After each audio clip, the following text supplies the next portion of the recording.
Saya awali dengan memperlihatkan di dataran tinggi Skotlandia, seorang anak kecil bernama Jimmy sedang menonton Teletubbies, tontonan favorit saya saat masih segede upil alias kecil, bersama sepupu-sepupu perempuannya. Dan tiba-tiba sirine berbunyi dari luar. Sang bibi menutup pintu sambil memerintahkan anak-anak untuk diam di sini, jangan kemana-mana. Tetapi anak-anak itu terlihat ketakutan karena mereka mendengar kekacauan di sekitar rumah. Jimmy pun pergi ke pintu dan memanggil ayah. Namun bukan si ayah yang muncul, melainkan 3 zombie raw menerobos masuk ke dalam dan menyemil para sepupu Jimmy.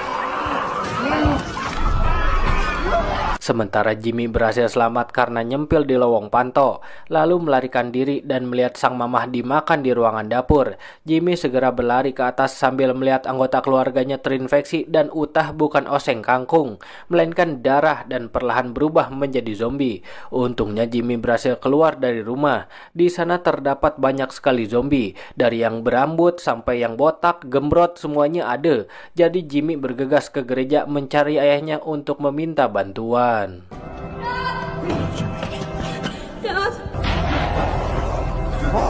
Tetapi si ayah yang seorang pendeta tidak menganggap orang yang terinfeksi sebagai sesuatu hal yang buruk, melainkan mereka harus bersyukur telah diselamatkan, karena hari ini adalah hari penghakiman, dan dia memberikan salib emas kepada Jimmy, memintanya untuk tetap beriman. Bersama dengan badak zombie yang menerobos jendela, Jimmy melarikan diri, tetapi ayahnya tetap tinggal, hingga zombie-zombie pun menumpuknya dan menggigitnya.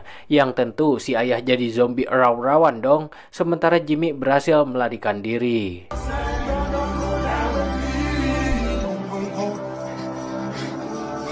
Semua kekacauan itu disebabkan oleh reg virus, namun benua Eropa berhasil menahan penyebaran dan mengarantina Inggris yang kemudian terputus dari dunia luar. Kini tempat itu telah kosong dan para penyintas dibiarkan bertahan hidup sendiri. Tanpa adanya bantuan sembako seperti beras, minyak, gehu, combro, dan pisang anget ditambah kopi panas, mantap. 28 tahun kemudian setelah miliaran manusia terinfeksi virus zombie, sekelompok penyintas hidup di pulau ini bernama Lynn Farm, zona aman yang terpisah dari dataran utama oleh jalan pasang surut air laut.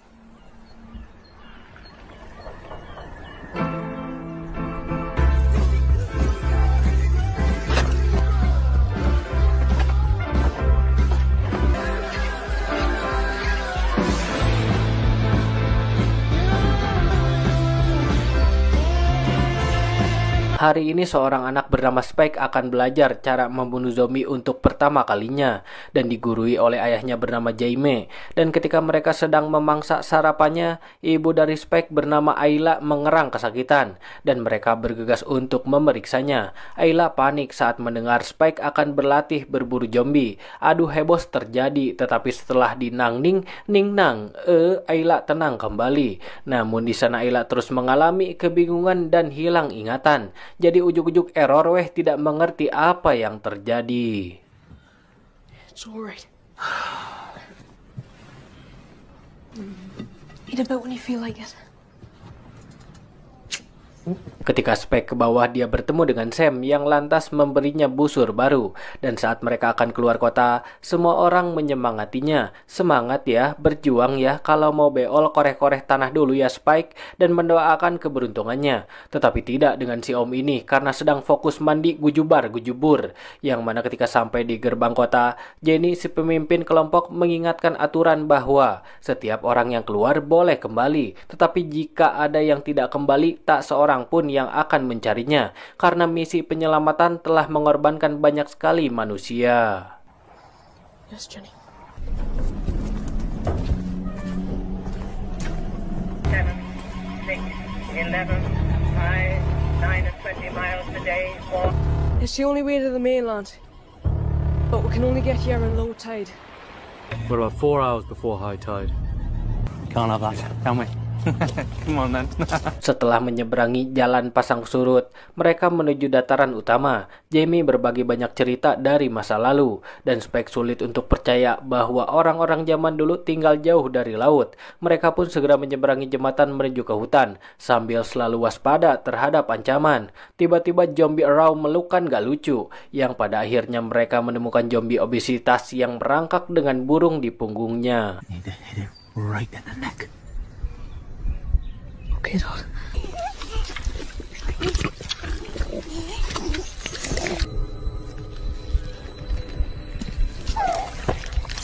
Spike bersiap dan menembakkan anak panah ke lehernya untuk membunuhnya dengan cepat, dan satu lagi encerot dari belakang, sehingga Jaime mematiinnya dengan panah. Suara-suara tersebut menarik lebih banyak zombie gembrot, yang membuat Jaime membunuh satu lagi. Tetapi untuk yang terakhir, Spike meminta dibiarkan pergi.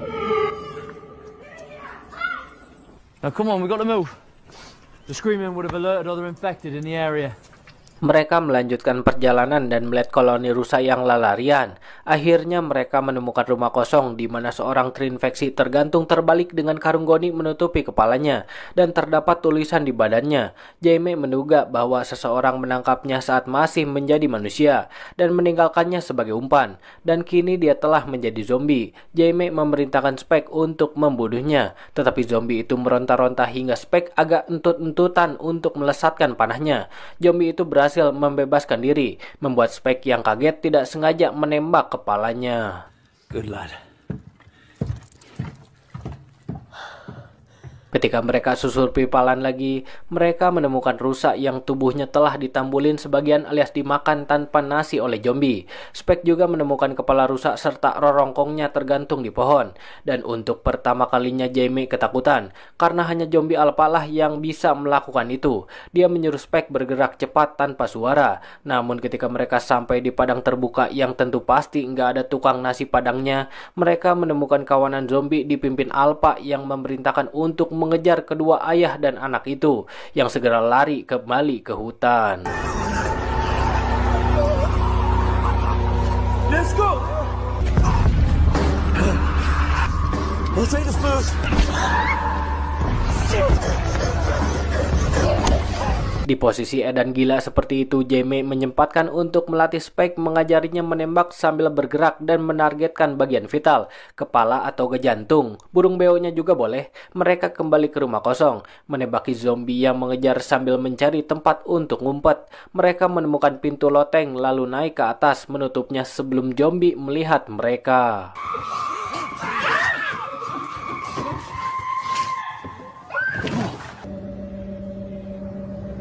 Beberapa jam berlalu, mereka terus mengawasi sang alpha yang tetap berdiri ngajanteng aja di atas bukit. Tidak pergi dan enggak ada pegal-pegalnya. Jaime menjelaskan bahwa selain tubuh alpha lebih besar, alpha juga lebih pintar dari kroco zombie dan membutuhkan banyak panah untuk membunuhnya. Karena panah mereka sudah habis, tidak ada pilihan lain selain mereka harus menunggu. Dan Spike merasa bersalah karena gagal menembak dengan cepat seperti ayahnya. Tapi Jaime meyakinkan anaknya bahwa dia udah luar biasa untuk aksi pertamanya.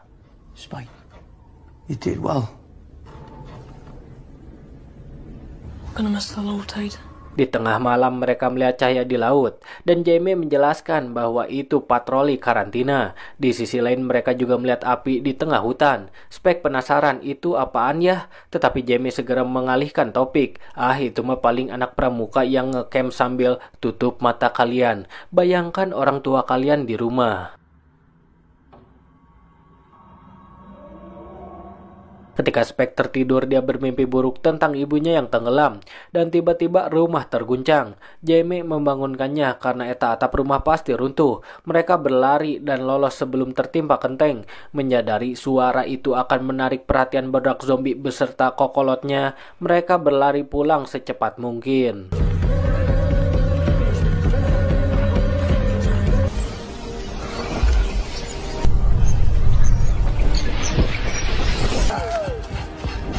Untungnya air pasang menutupi jalan tidak terlalu dalam, membuat mereka bisa menyeberanginya. Tetapi burung-burung berterbangan ke atas mereka, dan sang alpha buligir enggak dicangcut-cangcut acan muncul sambil lari sprint. Di sepanjang jalan Spike malah tergelincir terus. Alah sia. Jaime pun meniup peluit prit, bukan untuk memerintahkan pengendara menyiapkan uang 2.000, tetapi memberi sinyal kepada penjaga gerbang.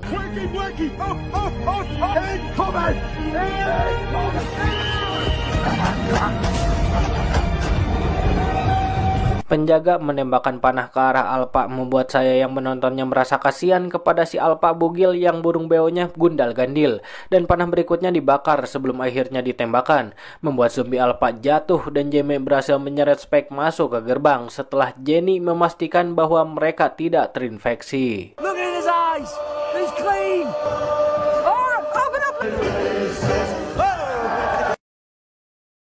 Di pesta malam, semua orang merayakan keberhasilan pembunuhan pertama Spike. Jamie menceritakan semuanya secara dilebih-lebihkan, hingga Spike malu mendengarnya. Padahal kan cuman matiin satu, itu juga yang gembrot ngesot lagi. Orang-orang mengangkatnya di atas kursi dan memberinya minuman abok, yang melirkan otak tentunya, membuat Spike keluar dan muntah. Saat itulah dia melihat Jamie berselingkuh dengan wanita lain, berniat bertumpuk-tumpuk cuek, hingga Spike yang melihat itu sakit hati.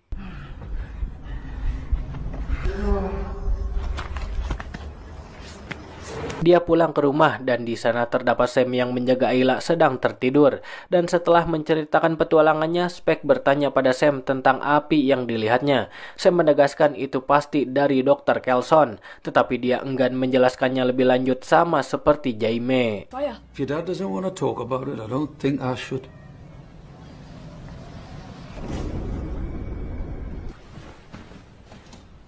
They're all lying, Mom. Keesokan paginya Ayla bangun dengan sakit pusing yang mengelilingi babatoknya. Dia meminta obat tetapi Spike tidak tahu di mana mencarinya. Jamie pulang dan Spike enek kesal melihatnya. Lalu dia pergi dari kamar. Beberapa menit kemudian Spike mengumpulkan keberanian untuk bertanya kenapa ayah tidak meminta Kelson untuk memeriksa sang ibu. Jamie menjelaskan bahwa Kelson sudah gila sejak lama dan menceritakan kejadian 15 tahun yang lalu ketika Jamie bersama dua temannya menemukan ribuan mayat tersusun rapih mengelilingi api besar, dan Kelson berada di depannya sambil menggendong mayat ke api dan melambaikan tangan hingga mereka lari ketakutan. Yeah, we turned and ran. Spike bersikeras bahwa Ayla butuh bantuan dan ayahnya malah berselingkuh yang membuat Jamie menamparnya dan dia langsung menyesalinya. Tetapi Spike berlari ke samping ibunya dan saat Jamie mencoba mengejarnya, Spike mengacungkan pisau dan menyuruh ayahnya menjauh dari mereka. Jamie dengan mudah melucuti pisau di tangan Spike, tapi dia memilih untuk tidak memperburuk keadaan dan mengembalikan pisau lalu pergi. Beberapa saat kemudian Spike membakar lumbung dan memanggil penjaga gerbang untuk meminta bantuan memadamkan api. Sementara dia akan menjaga gerbang kota. Ketika para penjaga pergi, Spike membawa Ayla keluar lewat gerbang dan menyeberangi jalan pasang ke daratan. Ayla panik saat menyadari mereka ada di mainland dan memanggil Jamie serta ayahnya. Spike menenangkannya dan meyakinkannya bahwa mereka akan menemui dokter. Okay.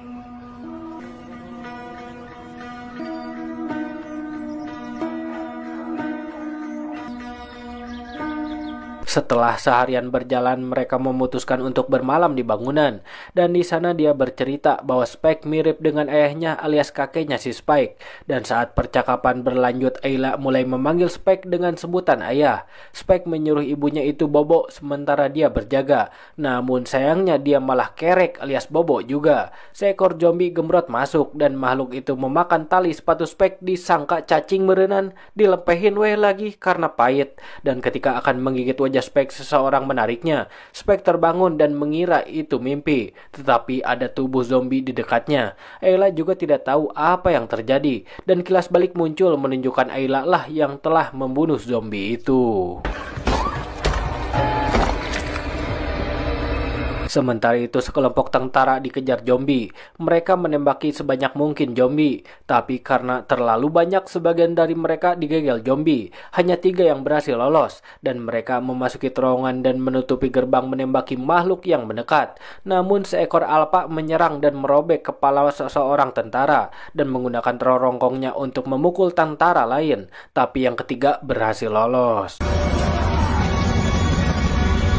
Kembali ke Ayla dan Spike, mereka melanjutkan perjalanan sambil menghadapi delusi Ayla. Saat menemukan patung tua, Ayla bercerita seolah Spike adalah ayahnya, membuat hidungnya berdarah dan menarik perhatian zombie. Spike berhasil membunuhnya dengan panah. Spike membersihkan mimisan Ayla bersama dengan zombie lain yang muncul membuat mereka berlari. Spike menembak untuk menghalau dan mereka masuk ke dalam pom bensin yang penuh dengan asap hingga nafas pun sulit.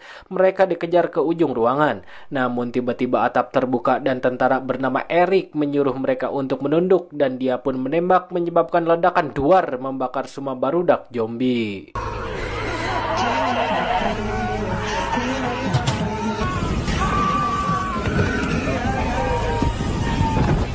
Saat situasi aman mereka keluar, Ayla muntah dan Eric mendekati mereka. Dan karena panik nggak tahu harus kemana, Eric memutuskan untuk ikut bersama mereka dan menggendong Ayla. Mereka berhenti untuk makan apel sambil Eric menunjukkan ponselnya yang terlihat asing bagi Spike. Eric memperlihatkan foto pacarnya dan Spike mengira bahwa wanita itu alergi karena bibirnya doer dan baterai habis. Eric pun membuang ponselnya. Don't look up with Felix. Well, let's go. Mom. Ayla mendengar suara dan masuk ke dalam kereta tua dipenuhi berit alias tikus. Dia menemukan wanita zombie yang hamil. Awalnya agresif, tapi ketika Ayla membantunya melahirkan, dia menjadi tenang. Saat para pria datang, Ayla menyuruh Spike untuk memotong tali pusarnya. Dan ketika mereka membersihkan bayi menggunakan air, zombie itu kembali agresif dan Eric langsung menembaknya hingga mati. Dia juga ingin membunuh bayinya, tapi si Spike dan Ayla yakin bahwa bayi itu manusia asli. Eric pun bersiap menembak, tetapi tangan zombie segera menariknya dan Alpha muncul sambil membawa kepala Eric. Dia melihat mayat wanita zombie yang membuatnya murka lantas mengejar mereka.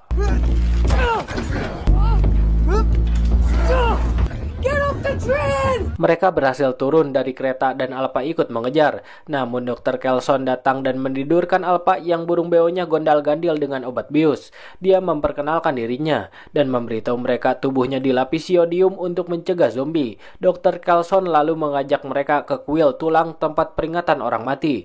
Ribuan tulang dan tengkorak tersusun rapi di sana dan Kelson membakar kepala Eric sebelum meminta Spike menambahkannya ke menara tengkorak. Choose a place for him. Very nice. Well done, Spike.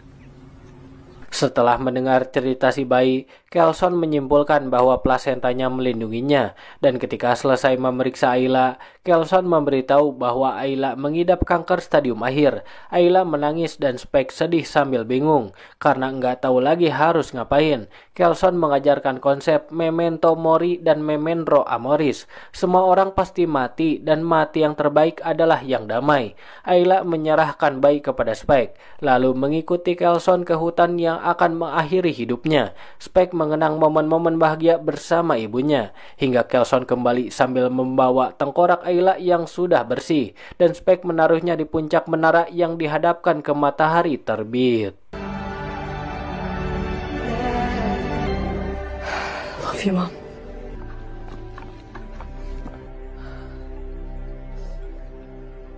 Pagi harinya Alpha bernama Samson muncul dan Kelson menyembunyikan Spike juga bayi di lubang rahasia. Namun Samson kembali dan menarik Kelson dan ampir-ampiran terbunuh tuh si Kelson kalau Spike nggak menusukkan jarum bius ke lengan Samson.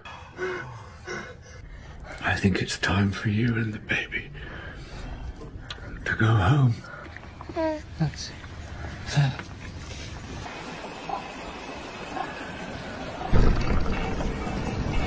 Akhirnya Spike kembali ke kota membawa bayinya di keranjang.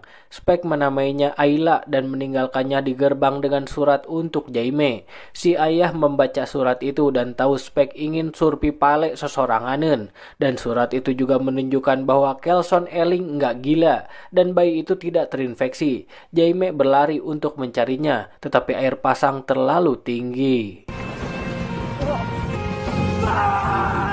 28 hari kemudian Spike mengembara di dataran mainland dan bertahan hidup dengan berburu. Dia membunuh terinfeksi dengan satu tembakan, dan ketika dia dikejar lebih banyak zombie, dia kabur ke dinding batu besar. Di sana dia bertemu dengan Jimmy yang kini sudah dewasa, masih memakai salib pemberian ayahnya pakai gigi emas lagi. Jimmy kagum akan kemampuan Spike, dan ketika lebih banyak zombie datang, dia segera memerintahkan timnya untuk melawan para zombie, membunuh semuanya dengan brutal sambil tertawa. Jimmy bersorak dan diikuti oleh barudaknya, dan dia berkata kepada Spike bahwa mereka sekarang temenan. Apakah mereka mampu menumpas para zombie? Apa malah zombie yang mampu menumis mereka dengan sayur lodeh? Dan film pun beres.